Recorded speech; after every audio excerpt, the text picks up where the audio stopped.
Hello everyone. మనం ఇంతకుముందు క్లాస్లో 9th క్లాస్ న్యూ కంటెంట్లోని పద్య భాగంలో ఉన్నటువంటి పాఠ్యభాగాలు, వాటి యొక్క ప్రక్రియ, ఇతివృత్తం, రచయితల గురించి తెలుసుకోవడం జరిగింది. ఇప్పుడు గద్య భాగం 9th క్లాస్లోనే గద్య భాగంలో ఉన్నటువంటి పాఠ్యభాగాలు, వాటి యొక్క ప్రక్రియల గురించి, ఇతివృత్తం గురించి, రచయితల గురించి ఒకసారి డిస్కస్ చేద్దాం. మనకి గద్య భాగంలో కూడా 7 లెసన్ ఇవ్వడం జరిగింది, పద్య భాగంలో కూడా 7 లెసన్స్ ఇవ్వడం జరిగింది. టోటల్గా 14 లెసన్స్ అనమాట.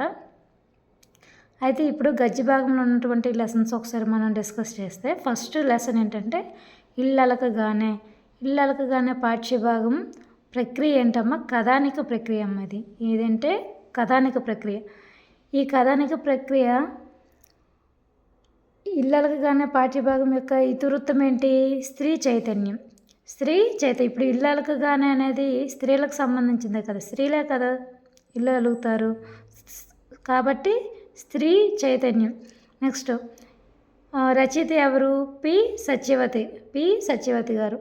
నెక్స్ట్ రంగస్థలం అండి. సెకండ్ వన్ రంగస్థలం. రంగస్థలం పాఠ్యభాగం మీకు చాలా ఈజీ గుర్తుంటుంది. రంగస్థలం మూవీ ఉంది కదా. ఎందుకు సినిమా పేరున గుర్తుపెట్టుకోమంటున్నానంటే, ఈ రచయిత కూడా యాక్టరే కాబట్టి. ఎవరు? తనికెళ్ళభరణి గారు, మన సినీ యాక్టర్ అనమాట. సినిమా ఇండస్ట్రీకి సంబంధించినటువంటి వ్యక్తి. అంతేకాకుండా ఆయన శివభక్తుడు. చాలా శివునిపై కూడా చాలా గేయాలు, రచనలు చేయడం జరిగింది. అయితే ఇక్కడ రంగస్థలం అనేది వ్యాస ప్రక్రియ. పాఠ్యభాగం మొత్తం వ్యాస రూపంలో ఉంటుంది. నెక్స్ట్ ఇది సంస్కృతికి సంబంధించినటువంటి ఇతివృత్తం. ఎందుకంటే రంగస్థలం అంటే ఏంటి? నాటకాలకు సంబంధించి అవన్నీ కూడా మన యొక్క సంస్కృతిని ప్రతిబింబిస్తాయి. కాబట్టి రంగస్థల పాఠ్యభాగం యొక్క ఇతివృత్తం ఏంటమ్మా? సంస్కృతి. రచయిత తనికెళ్ళభరణి. అదేవిధంగా ప్రక్రియ ఏంటి? వ్యాస ప్రక్రియ. థర్డ్ వన్ ప్రియమైన నాన్నకు అనగానే మనకి అర్థమవుతుంది లేఖ ప్రక్రియ అనేసి. ఎందుకంటే ప్రియమైన నాన్నకు, అక్కడ ప్రియమైన అని మనం లెటర్లో సంబోధించి రాస్తాం కాబట్టి ఇది లేఖ ప్రక్రియ అని ఈజీగా ఐడెంటిఫై చేయొచ్చు. సెకండ్ వన్ ఇతివృత్తం. ప్రియమైన నాన్నకు ఇతివృత్తం ఏంటంటే మానవ సంబంధాలు. ఇప్పుడు మన కుటుంబ సభ్యుల్లో ఎవరైనా దూరంగా ఉన్న వ్యక్తులకి మనం లెటర్స్ రాస్తాం. లెటర్స్ రాయడం వలన మన మధ్య ఉన్నటువంటి సంబంధాలు మరింత బలపడతాయి. మీరు లెటర్స్ రాయకుండా అసలు ఏమి ఇది లేకుండా అలాగానే ఉంటే, కొన్ని సంవత్సరాలు ఉంటే ఆ వ్యక్తి మధ్య మనకి కమ్యూనికేషన్ అనేది తగ్గిపోతుంది అనమాట. మనల్ని మర్చిపోవడం అనేది కూడా జరుగుతుంది అనమాట. సో మానవ సంబంధాలు మరింత బలపడటానికి ఉపయోగపడతాయి ఏవి? లెటర్స్ అనమాట, ఉత్తరాలు. నెక్స్ట్ అందుకనే ప్రియమైన నాన్నకు పాఠ్యభాగంకి ఇతివృత్తం మానవ సంబంధాలుగా చెప్పడం జరిగింది. నెక్స్ట్ రచయిత ఎవరు? పింగళ బాలాదేవి గారు. పింగళ బాలాదేవి గారికి వాళ్ళ నాన్నగారు అంటే చాలా ఇష్టం. వాళ్ళ నాన్నగారికి లెటర్ని రాసిందనమాట. సో ప్రియమైన నాన్నకు ఉందా అక్కడ? పింగళ బాలాదేవి. ఈ విధంగా గుర్తుపెట్టుకోండి. నెక్స్ట్ ఫోర్త్ వన్ ఏంటంటే ఏ దేశం ఏగినా అంటే అర్థం ఏంటంటే ఏ దేశం వెళ్ళినా అని అర్థం అనమాట. సో ఏ దేశం ఏగినా అనేది ప్రక్రియ. యాత్రా సాహిత్యము. దేశాలు తిరగడం గుర్తుపెట్టుకోండి. అంటే మనం యాత్రకు వెళ్తామని అంటారు కదా. సో యాత్రా సాహిత్య ప్రక్రియ. నెక్స్ట్ ఇతివృత్తం ఏంటి? దేశభక్తి. ఏ దేశం ఏగినా దేశాల గురించి అక్కడ వివరించి చెప్పడం జరుగుతుంది కాబట్టి దేశభక్తి ఇతివృత్తం. ఈ విధంగా కూడా గుర్తుపెట్టుకోవచ్చు. నెక్స్ట్ రచయిత ఎవరు? ఊటుకూరి లక్ష్మీకాంతమ్మ గారు. నెక్స్ట్ ఊటుకూరి లక్ష్మీకాంతమ్మ గారు దేశాలు తిరుగుతూ యాత్ర చేస్తుంటారు. సో ఆ విధంగా. లేదా ఊటుకూరి లక్ష్మీకాంతమ్మ గారికి దేశంపై ఉన్నటువంటి దేశభక్తి కారణంగా దేశాలు తిరుగుతూ యాత్ర సాగిస్తుంటారు. ఇలా అయినా గుర్తుపెట్టుకోవచ్చు. నెక్స్ట్ ఫిఫ్త్ వన్ అంటే ఆశావాది రచయిత ఫస్ట్ చూడండి. ఎందుకంటే ఆ పేరులోనే ఉంది ఆశావాది. ప్రకాష్ రావు గారు చాలా ఆశావాది. ఆయనకి చాలా ఆశ ఎక్కువగా ఉంటుంది. ఈ విధంగా గుర్తుపెట్టుకోండి.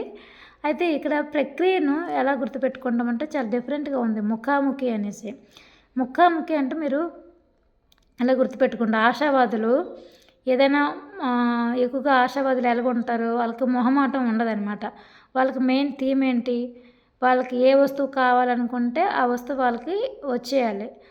మొహమాటం లేకుండా ఫేస్ టు ఫేస్గా అడిగేస్తారనమాట. ముఖాముఖిగా అడిగేస్తూ ఉంటారు. నాకు పలానా వస్తువు కావాలి, నాకు పలానా వస్తువులు అది ఇస్తారా, ఆ టైప్లోన ముఖాముఖిగా మాట్లాడుతూ ఉంటారనమాట. సో వస్తువులు అడగడంలో కానీ, ఏదైనా వాళ్ళ యొక్క అభిప్రాయాలు చెప్పడంలో కానీ, ఏదైనా సరే ముఖాముఖిగా ఉంటారు. సో ప్రక్రియ ముఖాముఖి. నెక్స్ట్ ఇతివృత్తం ఏంటి, సాహితీ జీవనం. వాళ్ళ ఆశావాదులు ఎక్కువగా ఈ విధంగానే ఇతరుల పైన ఏదైనా ఫేస్ టు ఫేస్ మాట్లాడుతూ జీవనం సాగిస్తుంటారు కాబట్టి సాహితీ జీవనం ఈ విధంగా గుర్తుపెట్టుకోండి. నెక్స్ట్ 6th వన్ ఏంటంటే నా చదువు. నా యొక్క చదువు అంటే నా చదువు గురించి నేను చెప్పుకున్నదంతా స్వీయ చరిత్ర అవుతుంది. సో నా చదువు నా యొక్క చదువు కాబట్టి స్వీయ చరిత్ర ప్రక్రియ అంటే నా చదువు యొక్క చరిత్ర మొత్తం చెప్పుకుంటున్నాను. ఆ విధంగా నా చదువు, నా అంటే ఓన్గా మన యొక్క గురించి తెలియజేస్తుంది కాబట్టి స్వీయ చరిత్ర. ఇతివృత్తం ఏంటి, స్ఫూర్తి. చదువుకున్న వాళ్ళు స్ఫూర్తిగా నిలుస్తారు, లేదా ఇతరుల్లో స్ఫూర్తిని కలుగజేస్తారనమాట. లేదా చదువుకున్న వాళ్ళని స్ఫూర్తిగా తీసుకోవచ్చు. ఈ విధంగా మనం గుర్తుపెట్టుకోవాలి. నా చదువు పాఠ్యభాగం యొక్క ప్రక్రియ స్వీయ చరిత్ర. ఇతివృత్తం స్ఫూర్తి. రచయిత ఎవరు, శ్రీపాద సుబ్రహ్మణ్య శాస్త్రి గారు.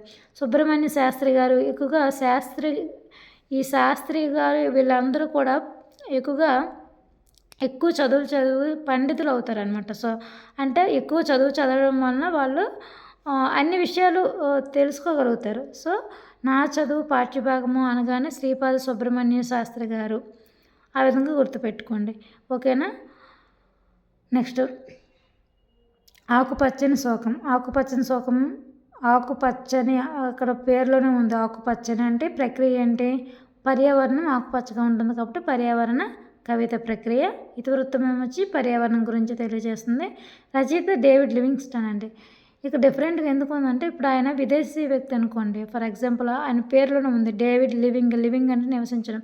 సో విదేశాల్లో నివసించడం ఆయనకు నచ్చక ఆకుపచ్చని పర్యావరణం లాంటి విలేజ్ వాతావరణంలో నివసించడానికి ఇష్టపడ్డాడు. ఆ విధంగా ఆయన గుర్తుపెట్టుకోవచ్చు అనమాట. సో ఆకుపచ్చని శోకం పాఠ్యభాగ రచయిత David Livingstone.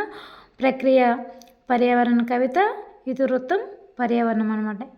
First of all ఇంకొకసారి రిపీట్ చేస్తాను చూడండి. ఇళ్ళలకు గాన పాఠ్యభాగం యొక్క ప్రక్రియ కథానిక ప్రక్రియ. ఇతివృత్తం స్త్రీ చైతన్యం. అదేవిధంగా రచయిత పి సత్యవతి గారు. నెక్స్ట్ సెకండ్ వన్ రంగస్థలం పాఠ్యభాగం యొక్క ప్రక్రియ వ్యాస ప్రక్రియ. అదేవిధంగా ఆ పాఠ్యభాగం యొక్క ఇతివృత్తం సంస్కృతి. నెక్స్ట్ రచయిత తనికెళ్ళ భరణి. థర్డ్ వన్ ప్రియమైన నాన్నకు పాఠ్యభాగ ప్రక్రియ లేఖ ప్రక్రియ. ఇతివృత్తం మానవ సంబంధాలు. రచయిత పింగళ బాలాదేవి గారు. ఇక్కడ ప్రియమైన పింగళ బాలాదేవి. ఆ విధంగా గుర్తుపెట్టుకోండి. నెక్స్ట్ ఏ దేశమేగన అనే పాఠ్యభాగం యొక్క ప్రక్రియ యాత్రా సాహిత్యము. ఇతివృత్తం దేశభక్తి గురించి తెలియజేస్తుంది.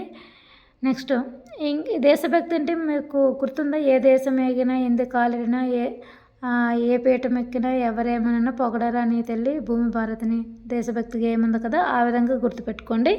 నెక్స్ట్ రచయిత ఊటుకూరు లక్ష్మీకాంతమ్మ గారు. ఓకేనా. నెక్స్ట్ ఆశావాది పాఠ్యభాగం యొక్క ప్రక్రియ ముఖాముఖి. చెప్పాను మీకు, ఆశావాదులు ఎక్కువగా కూడా మొహమాటం లేకుండా ముఖాముఖిగా ఏదైనా మాట్లాడడం కానీ జరుగుతూ ఉంటుంది. నెక్స్ట్ ఇతివృత్తం ఏంటంటే సాహితీ జీవనం. రచయిత ఆశావాది ప్రకాశరావు గారికి చాలా ఆశ ఎక్కువగా ఉంటుంది.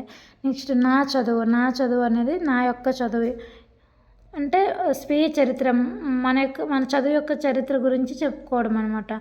సో స్వీయ చరిత్ర, నా చదువు అనేది స్వీయ చరిత్ర ప్రక్రియకు సంబంధించి. ఇతివృత్తం స్ఫూర్తి అంటే చదువుకునే వాళ్ళు ఎక్కువగా స్ఫూర్తి కలుగజేస్తారు కదా ఇతరుల్లో, ఆ విధంగా స్ఫూర్తి ఇతివృత్తం. అదేవిధంగా రచయిత శ్రీపాద సుబ్రహ్మణ్య శాస్త్రి గారు. ఆకుపచ్చని శోకం పాఠ్యభాగం అనేది ప్రక్రియ పర్యావరణ కవిత. ఇతివృత్తం పర్యావరణం. రచయిత డేవిడ్ లివింగ్స్టన్. ఓకే, మీకు అర్థమైంది అనుకుంటున్నాను. Thank you.